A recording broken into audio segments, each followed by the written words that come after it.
దేవుని నామానికి మహిమ కలుగును గాక. ఈ యొక్క ఉదయకాల సమయంలో చేరి మరి ఒక తరుణం మనందరం కూడా ఇలాగన దేవుని యొక్క నామాన్ని స్తుతించేటువంటి గొప్ప భాగ్యాన్ని దేవుడు మనందరికి అనుగ్రహించాడు. అందును బట్టి దేవునికి కృతజ్ఞతాస్తుతులు చెల్లిస్తూ ఈ దిన వాక్యాన్ని మనం ధ్యానం చేద్దాం. ఈ యొక్క ఉదయకాలపు వాక్య ధ్యానంలో దేవుడు ప్రేరేపించబడినటువంటి వాక్య భాగం కీర్తన గ్రంథము 34వ అధ్యాయము 1 నుండి 4 వచనాలు మనం ధ్యానం చేయబోతున్నాం. నేను ఎల్లప్పుడూ యెహోవాను సన్నతించెదను, నిత్యము ఆయన కీర్తి నా నోట నుండును. యెహోవాను బట్టి నేను అతిశయించుచున్నాను, దీనులు దానిని విని సంతోషించెదరు. నాతో కూడి యెహోవాను గణపరచుడి, మనము ఏకముగా కూడి ఆయన నామమును గొప్ప చేయుదుము. నేను యెహోవా యొద్ద విచారణ చేయగా ఆయన నాకు ఉత్తరం ఇచ్చెను, నాకు కలిగిన భయములన్నిటిలో నుండి ఆయన నన్ను తప్పించెను. క్రీస్తునందు ప్రియమైన దేవుని బిడ్డారా, ఈ యొక్క వాక్య భాగాన్ని గురించి మనం జాగ్రత్తగా ధ్యానం చేసినట్లయితే, కీర్తనాకారుడు నేను ఎల్లప్పుడూ యెహోవాను సన్నతించెదను, ఎల్లప్పుడూ నిత్యము ఆయన కీర్తి నా నోట నుండును. క్రీస్తునందు ప్రియమైన దేవుని బిడ్డలు, ఈ మాటలు మనం జాగ్రత్తగా చూస్తే, కీర్తనాకారుడు అనగా దావీదు భక్తుని యొక్క నిశ్చయిత ఎలాగుందంటే, ఎల్లప్పుడూ నేను యెహోవాను సన్నతించెదను. నిత్యము అంటే ఎల్లప్పుడూ కూడా ఆయన కీర్తి నా నోట నుండును. మరి ఒక వచనం మనం 2వ వచనం చూస్తే, యెహోవాను బట్టి నేను అతిశయించుచున్నాను.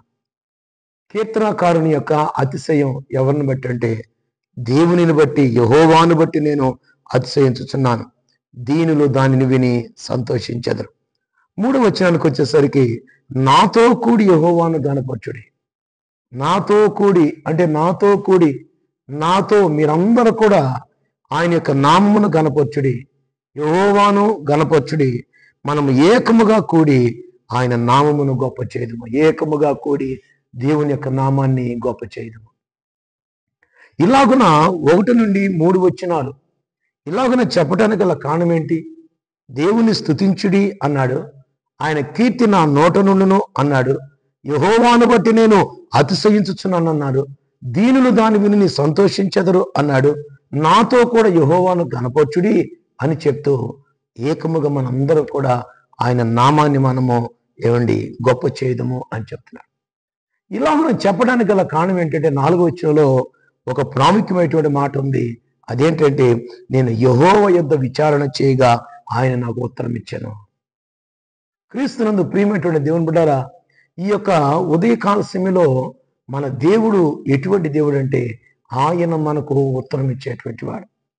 అందును బట్టి కీర్తనకారుడు అంటున్నాడు, నేను ఎల్లప్పుడూ యెహోవాను సన్నతించెదను, ఎల్లప్పుడూ కూడా ఆయన కీర్తి నా నోట నుండును, ఏకముగా కూడి ఆయన యొక్క నామాన్ని గొప్ప చేయదము, నాతో కూడా మీరందరూ కూడా గణపరచుడి, నేను యెహోవాను బట్టి మాత్రమే నేను అతిశయించుచున్నాను అని చెప్పడానికి గల కారణం. 4వ వచనంలో అంటున్నాడు, నేను యెహోవాకు మొరపెట్టగా ఆయన నాకు ఉత్తరం ఇచ్చాను. రెండో విషయం ఏంటంటే, నాకు కలిగిన భయములన్నిటిలో నుండి ఆయన నన్ను తప్పించెను. ఈ 2 విషయాలను బట్టి కీర్తనకారుడు దేవుని స్తుతిస్తున్నాడు. మన జీవితంలో కూడా మన దేవుడు ఎటువంటి వాడు? ఆయనకు మొరపెట్టగా మనకు ఉత్తరం ఇచ్చేవాడు. మనకు కలిగిన భయములన్నిటిలో నుండి ఆయన మనకు జవాబునిచ్చేటువంటి వాడు. ఇటువంటి గొప్ప దేవుని యొక్క నామాన్ని ఈ యొక్క ఉదయకాల సమయంలో మనందరం కూడా ఏకముగా కూడి మనము దేవుని స్తుతించేటువంటి కృపనిచ్చారు. కాబట్టి ఈ యొక్క ఉదయకాల సమయంలో దేవుడి యొక్క మాటలను బట్టి మనలను, మన కుటుంబాలను ఆయన తోడుగా ఉండి మనకు జవాబునిచ్చేటువంటి దేవుడిగా, మనకు కలిగినటువంటి భయములన్నిటిలో నుండి ఆయన తప్పించేటువంటి వాడిగా ఈ దిన చర్యలో దేవుని యొక్క కృప మనకు తోడుగా ఉండును గాక. ఆమేన్. ప్రార్థన చేసుకున్నాను. స్తుతికి కారణభూతులు మీకు వందనాలు. ప్రేమ నమ్మకం కలిగిన మా తండ్రి, మీకు వందనాలు నాయన. కీర్తనకారుడు అన్నట్లుగా ప్రభు మా జీవితాల్లో కూడా ఎల్లప్పుడూ కూడా మేము యెహోవాను సన్నతించదు. మా జీవితాల్లో నాయన మేమందరం కూడా మిమ్మల్ని స్తుతించి, మిమ్మల్ని ఆరాధించి గణపరిచేటువంటి కృప దయచేయండి. కృతజ్ఞత కలిగేటువంటి జీవితాన్ని మీరు దయచేయండి. ఈ మాటలు వినేటువంటి నీ బిడ్డలను ప్రభు మీరు దీవించండి, ఆశీర్వదించండి నాయన. మీ దయగినటువంటి రెక్కల కింద మీరు కాచి కాపాడి దేవ మీ కృప దయచేయమని ఈ యొక్క ఉదయకాలపు దీవెనతో మమ్మల్ని నింపారు ప్రభా. అందును బట్టి మీకు స్తుతులు చెల్లిస్తాం. మా ప్రభువైన యేసుక్రీస్తు నామమున అడిగి వేడుకుంటున్నాం మా తండ్రి, ఆమేన్.